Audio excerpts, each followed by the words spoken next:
25/2/2024 హైదరాబాదు సుందరయ్య విజ్ఞాన కేంద్రంలో ప్రారంభమైన 2 రోజుల ఆల్ ఇండియా స్టూడెంట్ కాన్ఫరెన్స్.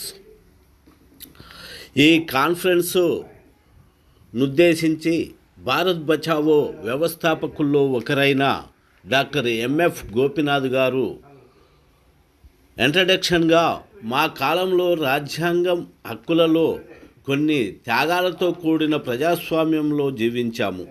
మీ కాలాన్ని విముక్తి చేయకున్నా సరే కానీ బానిసత్వంలోకి పోకుండా కాపాడుకోవాల్సింది మీ మీదనే ఉందంటూ విద్యార్థి యువకులను విజ్ఞప్తిపూర్వకంగా హెచ్చరించారు.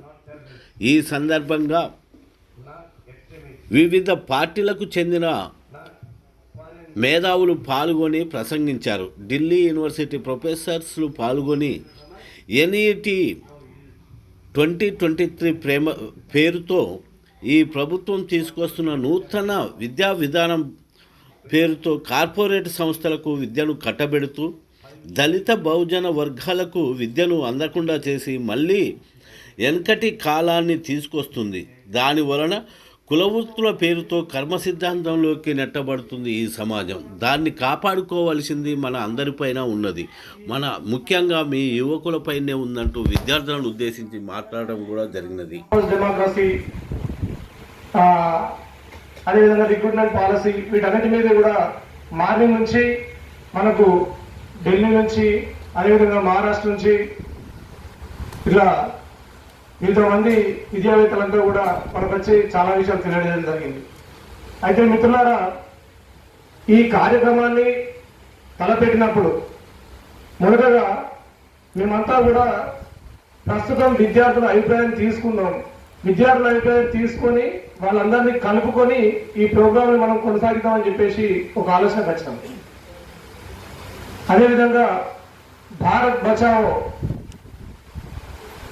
ఒక దేశవ్యాప్త ఫాసిస్ట్ వ్యతిరేక ఆందోళన కార్యక్రమం చేపట్టినటువంటి ఒక పెద్ద సంస్థ విద్యార్థుల కాన్ఫరెన్స్ను నిర్వహించడం కోసం మీలాంటి వాళ్ళంతా కూడా ఈరోజు పోరాటం చేయాల్సిన అనివార్య పరిస్థితున్నది, తప్పకుండా పోరాటం అని చెప్పేసి మమ్మల్ని అందరూ కూడా ఈ కార్యక్రమానికి ముందుకు రావడం కోసం ప్రయత్నం చేయడం జరిగింది. అయితే మిత్రులారా, మేము ఈ కార్యక్రమం కోసం ఒక 5 రోజులు గ్రామాలన్నీ కూడా తిరగడం జరిగింది. అయితే గ్రామాలు తిరుగుతున్నప్పుడు భారతదేశం అంటే ఇలాంటి దేశం అనేటువంటి ఒక విషయాన్ని మేము ఒక 5వ తరగతి విద్యార్థిని అడిగాం. 5వ తరగతి విద్యార్థిని అడిగినప్పుడు భారతదేశం అంటే జీవనదులు వారుతాయి, పచ్చని పంటలు, బంగారు పంటలు పండేటువంటి భూములు ఉంటాయి. భారతదేశం అంటే ఒక లౌకిక దేశం, భారతదేశంలో మత ఘర్షణకు తావు లేదు, భారతదేశం అంటే మొత్తం కూడా సోదరభావం, సమానత్వం ఇవన్నీ కూడా ఉంటాయి, భారతదేశం అంటే అత్యంత సుందర దేశం అనేటువంటి విషయాన్ని ఆ అబ్బాయి చెప్తా ఉన్నాడు. నిజమే, మేము కూడా మా చిన్నప్పుడు భారతదేశం అంటే జీవనాలు వాడతాయి, బంగారు పంటలు అంటే భూములు ఉంటాయి అని చెప్పేసి మేము కూడా చదువుకోవడం జరిగింది. మనం రోజు ప్రాంతాల్లో కూడా భారతదేశం సుజలం సుఫలం ఇదంతా మాట్లాడుతూ ఉంటాం.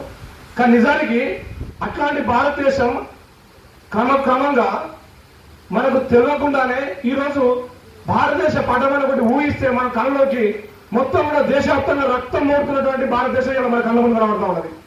ఏంటి కారణం? ఈ పరిణామాన్ని మనం ఎవరైనా ఆలోచించినామా? ఈ ఇన్నేళ్ల పరిణామాన్ని మనం ఎవరైనా ఆలోచించామా? ఒకవైపు బీజేపీ ప్రభుత్వం అధికారులకు ఉండి ఆజాద్ కా అమృత్ మహోత్సవం నిర్వహిస్తా ఉన్నది. దేనికి ఆజాద్ కా అమృత్ మహోత్సవ్? ఈరోజు రైతులను ఢిల్లీలో బుల్లెట్లతో కాల్చి చంపినందుక ఆజాద్ కా అమృత్ మహోత్సవ్? లేకపోతే విద్యారంగాన్ని ఎన్జీపీ పేరు మీద మొత్తం కూడా అనిల్ అంబానీకి, గౌతమ్ అదానికి కుళ్ళుగుట్టలు అమ్మినందుక ఈరోజు ఆజాద్ కా అమృత్ మహోత్సవ్? దేశం మొత్తాన్ని కార్పొరేట్లకు, పెట్టుబడిదారులకు అమ్మడం కోసమా ఆజాద్ కా అమృత్ మహోత్సవ్? వాళ్ళు ప్రతి ఇంటి మీద కూడా జెండా ఎగరాలని చెప్పేసి మాట్లాడుతూ ఉన్నారు. కేంద్ర మంత్రి స్మృతి ఇరానీ స్వయంగా ప్రతి యూనివర్సిటీ ముందు కూడా తిరంగ జెండా ఎగరాలని చెప్పేసి మాట్లాడుతూ ఉన్నది. ఆజాద్ కా అమృత్ మహోత్సవ్ జరపాలని చెప్పేసి మాట్లాడుతూ ఉన్నది. ఎందుకు ఈ ఆజాద్ కా అమృత్ మహోత్సవ్? దేశ విద్యారంగాన్ని ఎన్ఈపీ పేరు మీద మొత్తం కార్పొరేట్లు కట్టడం కోసమా ఆజాద్ కా అమృత్ మహోత్సవ్? రైతులను ఢిల్లీ ఎయిర్పోర్ట్లో బుల్లెట్లను దింపడం కోసమా ఆజాద్ కా అమృత్ మహోత్సవ్? మా యూనివర్సిటీలో ప్రజాస్వామ్యం ఉండాలి, క్యాంపస్ డెమోక్రసీ కావాలని చెప్పేసి ప్రశ్నించినందుక ఇలా జైల్లో ఊసలు లెక్క పెట్టుకోవడానికి ఆజాద్ అమృత్ మహోత్సవం ఎంతో మంది విద్యార్థి నాయకులు ఇవాళ పోలీస్ సేవల్లో జైల్లో మగ్గుతున్నటువంటి పరిస్థితి మనకు కనబడుతూ ఉన్నది. వాళ్ళు ఏం కోరుతున్నారు? మాకు శాస్త్రీయ విద్య కావాలంటున్నారు, మత్తత్వ విద్య అవసరమే అంటున్నారు వాళ్ళు. ఈ ఎన్జీపీ లాంటి కుటుంబం వ్యతిరేకించినందుకు అనేక మంది విద్యార్థులు జైల్లో పడినటువంటి పరిస్థితి మనకు కనబడుతున్నది. అయితే ఏమున్నది ఎన్జీపీ అనే విషయాన్ని మేము గ్రామాన ప్రతి ఒక్కరికి తెలియజేయాలన్నటువంటి సంకల్పంతో మేమందరూ కూడా గ్రామాన 2 బృందాలుగా ఉత్తర తెలంగాణ, దక్షిణ తెలంగాణ దిగినాం. ప్రతి పాఠశాలలో, ప్రతి కళాశాలలో, ఇంటర్మీడియట్, డిగ్రీ, అదేవిధంగా యూనివర్సిటీలో మేము వెళ్ళి ఎన్ఈపీ 2020 అనే ఒక పాలసీని రాష్ట్రాల్లో చర్చ జరగకుండా, పార్లమెంట్ లో చర్చ జరగకుండా, విద్యావేత్తల అభిప్రాయాలు తీసుకోకుండా, విద్యార్థి సంఘాల అభిప్రాయాలు తీసుకోకుండా ఈరోజు కేంద్ర మంత్రి మండలి హుటాహుటిన ఆమోదించిందని చెప్పేసి విషయాన్ని మేము మాట్లాడితే అసలు నూతన జాతీయ విద్యా విధానం అనేది ఒకటి ఉన్నదా అనే విషయమే ఎవరికి తెలియదు. తెలంగాణలో విద్యార్థుల మెదళ్ళ ఇంత శాస్త్రీయ ఆలోచన లేకుండా, వాళ్ళ భవిష్యత్తు పట్ల అసలు ఏం జరుగుతారంటే ఒక ఆలోచన లేకుండా వాళ్ళకు వాళ్ళుగా ఈ దేశం బ్రాహ్మణిజంలో వాళ్ళకు వాళ్ళు సేవకులుగా మారేటువంటి ఒక కుట్ర జరుగుతూ ఉన్నది ఈ దేశంలో. అట్లాంటి క్రమాన్ని మేము అర్థం చేసుకున్నాం. అదేవిధంగా ఆదిలాబాద్కు వెళ్ళాం. మేము ఆదిలాబాద్కు వెళ్తే ఆదిలాబాద్ లో చాలా మెట్టుకు కూడా ఇలా ఆదివాసీ ప్రాంతాలను మొత్తం కూడా కాషాయమయం చేస్తామన్నటువంటి పరిస్థితి కనబడుతున్నది. ఆదివాసీలు మేము ఇంద్రవేణి లాంటి పోరాటాలను చరిత్రలో విన్నాం. మేము ఆదివాసీ పోరాటాలు అంటే జమీన్ కోసం అనేటువంటి విషయాన్ని మేము విన్నాం. కానీ ఈరోజు ఆదివాసీ గూడాల మీద మొత్తం కూడా కాషాయ కింద ఎదురవుతున్నది. మా మిత్రులందరం కూడా మేము బాధపడుతున్నాం. ఏంటి అసలు ఈ రోజు ఏంటి ఈ కనీస సంపదను ఈ దేశం కోసం దాచిపెట్టినటువంటి ఈ ఇళ్ళ మీద ఈ కాషాయ జెండా ఎందుకు ఎగురుతున్నది? మరి ఈ కాషాయ జెండా తీసుకొచ్చినటువంటి పాలసీలు అర్థమవుతున్నాయా? అసలు మనం ఏం చేస్తున్నాం? మన భవిష్యత్తు ఏందో మనం తెలియకుండానే ఈ దేశంలో బ్రాహ్మణిజానికి మనం సేవకులు మారేటువంటి ఒక పరిస్థితి మనకు కనబడుతున్నది. స్కూళ్ళకు పోతే 8వ తరగతి 9వ తరగతి సరే 10వ తరగతి విద్యార్థులు వాళ్ళు అడుగుదాం కనీసం ఎన్ఈపీ అంటే ఏమైనా జరుగుతుందా, వాళ్ళ టీచర్స్ ఏమైనా చెప్తున్నారు పాఠ్యాంశాలు అని చెప్పేసి సరే ఆ లేత పసి మెదలను మేము అడిగాం. ఈ రోజు మనందరం కూడా మళ్ళీ పాతకాలంలో మనం ఏదైతే చర్చ చదువుకున్నామో మూతికి ముంత నడుకు తాట కట్టి మీ గాలి కూడా మాకు సౌకర్యం లేదు, మీకు అక్షరజ్ఞానం కూడా అందరికీ వీలైనటువంటి ఒక స్థితి మళ్ళీ మనకు వస్తుంది. అట్లాంటి పరిస్థితుల్లో ఈరోజు ఒక మోడర్నైజేషన్ పీరియడ్ లో మరొక మోడిఫికేషన్ లో భాగంగా మనం ఒక వర్గం వాళ్ళు మాత్రమే, ఒక వర్ణం వాళ్ళు మాత్రమే చదువుకుంటే మిగిలిన వాళ్ళందరూ కూడా వాళ్ళకు సేవలు చేసే వృత్తులు మాత్రమే పనిచేసేటువంటి పరిస్థితి ఉన్నది. 6వ తరగతి నుంచే వాళ్ళు కుల వృత్తులు ప్రవేశపెడతా ఉన్నారు. అంటే దాని అర్థం ఏంటి? కులాన్ని ప్రోత్సహిస్తున్నారు, కులాన్ని పెంచి పోషిస్తున్నారు. అంటే దాని ద్వారా వాళ్ళు ఏం ఆశిస్తున్నారు? ఈ దేశంలో అధికారులు ఎప్పుడు కూడా మేమే, మీరంతా కూడా మాకు చెప్పులు ఉంటే పని చేయాలి, మీరంతా కూడా మాకు కుండలు చేసే పని చేయాలి, మీరంతా కూడా మాకు బాక్స్ ఎక్కే పని చేయాలి, మీరంతా కూడా మాకు మాంసాలకి గొర్రెలు వేసే పని చేయాలి, మీరు జీవిత కాలం మాకు సేవకులుగా ఉండాలి, ఇదంతా మీ కర్మ, ఇదంతా మీ పూర్వజన్మ వైఫల్యం అనేటువంటి విషయాన్ని వాళ్ళు ఎలా వాళ్ళు చెప్తున్నటువంటి పరిస్థితున్నది. ఈ పసిమేళకి ఎవరు అందిస్తారు ఈ విషయాన్ని? ఈ కుటుంబం ఎవరు తెలియజేయాలి? వాళ్ళకి ఏమున్నది? ఇప్పుడు పాఠ్యాంశాలు ఎందుకు వస్తున్నాడని ఈ విషయానికి పాఠ్యాంశాలలో వాళ్ళు డార్విన్ సిద్ధాంతాన్ని తొలగిస్తారట. డార్విన్ సిద్ధాంతం తొలగించినాక ఏం పెడతారు? మరి కర్మ సిద్ధాంతాన్ని ప్రవేశపెడతారు. కర్మ సిద్ధాంతం ఏంటి? ఒక కుండ ఉంటుందంటే ఒక కుమ్మర్ తయారు చేసిన విషయాన్ని వాళ్ళు పక్కన పెడతారు. అరిస్టాటిల్ చెప్పిన 4 కారణాలు ఉంటాయని చెప్పేసి ఫిలాసఫీలో చదువుకుంటే ఎవరు ఈ కార్యకరణ సిద్ధాంతం దాన్ని పక్కన పెట్టి అది దాని కర్మ వల్ల కుండగా మారింది, గాడిద దానికి కర్మ వల్ల గాడిగా మారింది, మనిషి ఉద్యోగం రాదంటే అది కర్మ, కానిస్టేబుల్ కాబట్టి అది కర్మ, నీకు ఇలా ఇంట్లో పైసలు ఉంటాయంటే నీ కర్మ, నువ్వు గుండె పడి తెచ్చినావంటే నీ కర్మ, ప్రతి దానికి నీ కర్మే అన్నింటి సామాజిక వ్యవస్థను శాసిస్తున్నటువంటి ఒక మార్గాన్ని వాళ్ళు మనకు ఈ రోజు పాఠ్యాంశాల ద్వారా ప్రయత్నం చేస్తా ఉన్నారు. డార్విన్ సిద్ధాంతాన్ని తొలగించడం, కర్మ సిద్ధాంతాన్ని ప్రవేశపెట్టడం అర్థమైంది. ఈ దేశంలో మనందరం కూడా మళ్ళీ ఒక వర్గం వాళ్ళకు మాత్రమే, ఒక వర్ణం వాళ్ళకు మాత్రమే మనం సేవ చేసినట్టు ఒక ప్రయత్నాన్ని తీసుకోవడం లేదు అనివార్యంగా. ఇట్లాంటి ప్రయత్నం జరుగుతుంది, ఇట్లాంటి కుట్రలు జరుగుతున్నాయి అని చెప్పేసి ఈ లేఖ కోసం ఏదైనా మనం చెప్పలేము. సరే వాళ్ళకు వదిలేద్దాం. యూనివర్సిటీ స్థాయిలోకి వెళ్ళినాం. మేము యూనివర్సిటీ స్థాయిలో శాతవాహన యూనివర్సిటీకి పోయినాం, కాకతీయ యూనివర్సిటీకి పోయినాం. కాకతీయ యూనివర్సిటీ అంటే ఇప్పుడు కార్ల్ మార్క్స్ యూనివర్సిటీ అని పేరున్నది. ఉస్మానియా యూనివర్సిటీ ఎంతో మంది ఇప్పుడు మన గోపినాథ్ సార్ అంటాడు, ఈ యూనివర్సిటీలో మేము ఒకసారి కంట్రోల్ చేసినాం.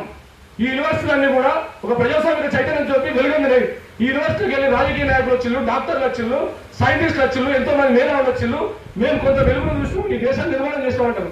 ఈ దేశాన్ని నిర్మాణం చేసే ఈ నవయువకుల ఈ యూనివర్సిటీలకు వెళ్తే యూనివర్సిటీలో కూడా ఎవరికి నూతన జాతీయ విద్యా విధానం అంటే సరిగా తెలిసినటువంటి పరిస్థితి లేదు. నేను మాట్లాడేది చాలా వాస్తవం. చాలా మంది మహిళా విద్యార్థులతో మాట్లాడినాం మేము, అదేవిధంగా బాయ్స్ హాస్టల్కి వెళ్ళి మాట్లాడినాం. యూనివర్సిటీలో కూడా నూతన జాతీయ విద్యా విధానం అంటే ఏమన్నా తెలుసా? అట్లా తెలిసే పరిస్థితి లేదు. అదే ప్రొఫెసర్ కూడా మాట్లాడితే కొంతమంది వాళ్ళకి ఏదైనా ఉపయోగం ఉంటే అవును ఇది బాగానే ఉంది కదా, దీన్ని అమలు చేస్తే బాగానే ఉంటుంది కదా అని అంటున్నారు. అట్లాంటి ప్రొఫెసర్లు మన నాటి కొద్దిమంది ఏం తెలియని విద్యార్థుల మీద మన ప్రభావం చేస్తే రేపు భవిష్యత్తు ఏం జరుగుతున్నటువంటి విషయాన్ని ఆలోచించాలి. కాబట్టి మిత్రులారా, ఈ దేశంలో ఒకవైపు కాశ్మీర్, ఒకవైపు మణిపూర్, ఒకవైపు మొత్తం భారతదేశం అంతా కూడా అట్టుడిగిపోతుంటే, రక్తం పడుతుంటే, ఇట్లాంటి పరిస్థితుల్లో వాళ్ళు అన్ని రంగాలను ఈ రోజు కార్పొరేట్ల కంపెనీలు అన్ని రంగాలను వాళ్ళ గుప్పిట్లో మనవాద వ్యవస్థను స్థిరీకరించి వాళ్ళ గుప్పిట్లో ఉంచుకున్నారు. భారతదేశ రాజ్యాంగం ఏదైతే విలువలు మనకు అందించిందో, స్వేచ్ఛ, సమానత్వం, లౌకికత్వం అనేటువంటి ఈ విలువల స్థానంలో మొత్తంలో కూడా ఒక మనువాద విద్యా వ్యవస్థ ద్వారా ఒక చాతుర్వర్ణ వ్యవస్థను మొత్తం కూడా క్రియేట్ చేసి ఈ దేశాన్ని మళ్ళీ కూడా కులాల తొందరలోకి మళ్ళీ తీసుకుపోయి దాన్ని స్థిరీకరించేటువంటి ఒక ప్రయత్నం చేస్తా ఉన్నారు. దాంట్లో భాగంగానే ఒక రాజకీయ పార్టీ భావజాలానికి అనుగుణంగా ఈ రోజు దేశవ్యాప్తంగా ఉన్నటువంటి విద్యా వ్యవస్థను మార్చేటువంటి ప్రయత్నం చేస్తా ఉన్నారు.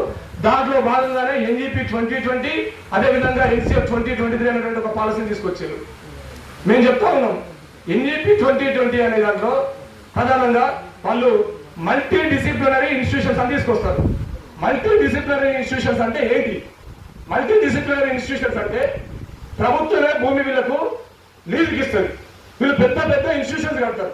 ఆ ఇన్స్టిట్యూషన్స్ వల్ల ఒకసారి 3-4 వేల మంది విద్యార్థులు ఉంటారు.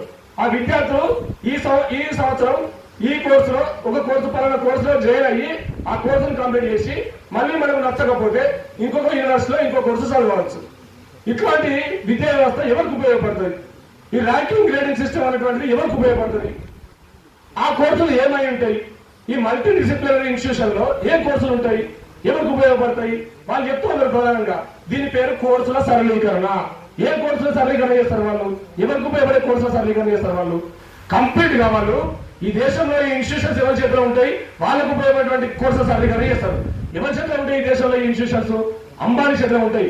వాళ్ళు అయిపోయింది. ఇక కూరాల మార్కెట్ల కాల్చి కబ్జా చేసిళ్ళు, పెట్రోలియం కబ్జా చేసిళ్ళు, ఇవాళ కమ్యూనికేషన్ వ్యవస్థను కబ్జా చేసిళ్ళు, రియల్ ఎస్టేట్ కబ్జా చేసిళ్ళు, అన్ని అయిపోయినాయి. వాళ్ళు ఏం చేస్తా ఉన్నారు?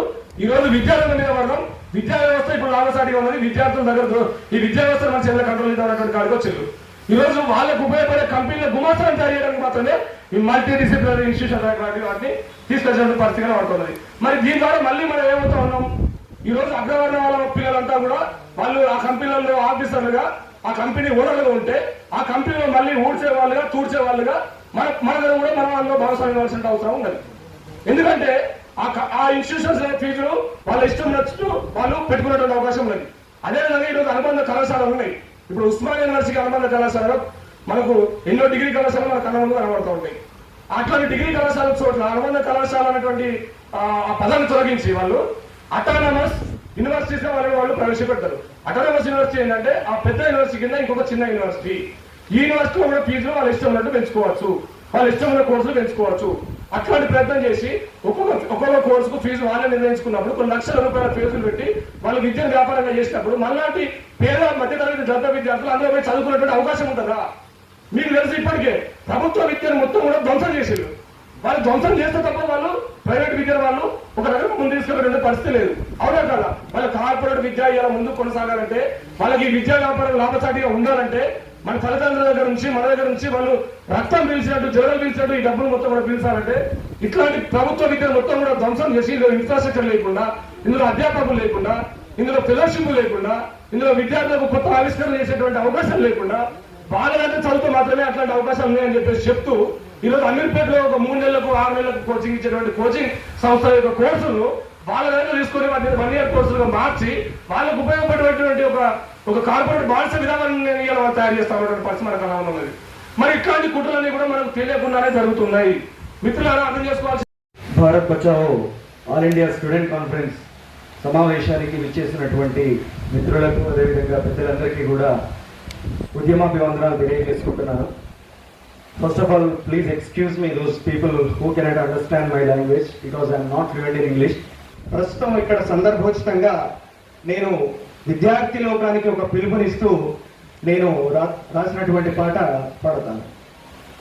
రాబోయి తమ్ముడా విద్యార్థి యోధుడా, రాబోయి తమ్ముడా విద్యార్థి యోధుడా, ఉద్యమాలు కొత్తగా నివో యుద్ధ వీరుడా, నిరుపేదల విద్య కొరకు సమర సంఘమూదగా, నిరుపేదల విద్య కొరకు సమర సంఘమూదగా, సమయం వచ్చిందిరా సన్నాహము చేయరా రాబోయి తమ్ముడా విద్యార్థి యోధుడా కూలి చేసే పేదలకు చదువెందుకంటున్నాడు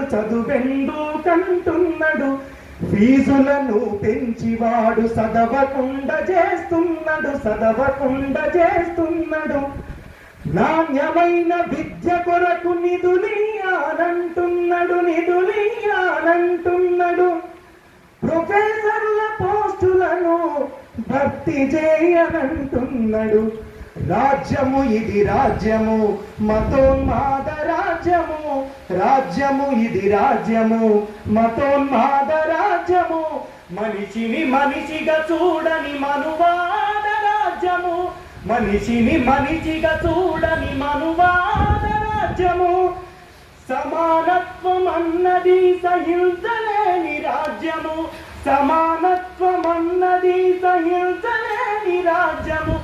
ఈ నియంతలను ఎదిరించే అనంత విశ్వాసముతో రాబోయి తమ్ముడా విద్యార్థి యోధుడా ఉద్యమాలు కొట్టగాని ఓ యుద్ధ వీరుడా. మనం మధ్యలోనే చదువులను ఆపేయాలని, మనకు శాస్త్రీయ విద్య అనేది దక్కకూడదని, మనల్ని పూర్తిగా విద్యకు దూరం చేయాలని పేద వర్గాలను చాలా కుట్ర చేస్తున్నారు మనువాదులు. కాబట్టి డొనేషన్లు కట్టలేక ఫీజుల పిడితాల లేక చదువు చెప్పే సారు లేక సర్కారు సాయం లేక ఖజానాల పైస లేక గోసలు ఇనటోడు లేక ఏం చేస్తాం మనం? ఒకవేళ ఫీజులు పెంచినప్పుడు అదే విధంగా మనల్ని చదవకుండా చేసినప్పుడు ప్రొఫెసర్లు సబ్జెక్ట్స్ కి చెప్పడానికి లేనప్పుడు మనం ఏం చేస్తాం? చదువు ఆపాల్సినటువంటి పరిస్థితి వస్తుంది. నడిమిట్ల చదువు నాపనరక యాతనవుతుంటే నిగ్గదీసి అడుగుదామురా కదలిరా వాళ్ళ గల్ల బట్టి గుంజుదామురా కదలిరా ఆ ఢిల్లీ గుండెల ధర తట్టురా కదలిరా పూలే సావిత్రిబాయిలా కదలిరా అభినవ అంబేద్కరు వైరా కదలిరా. Thank you very much.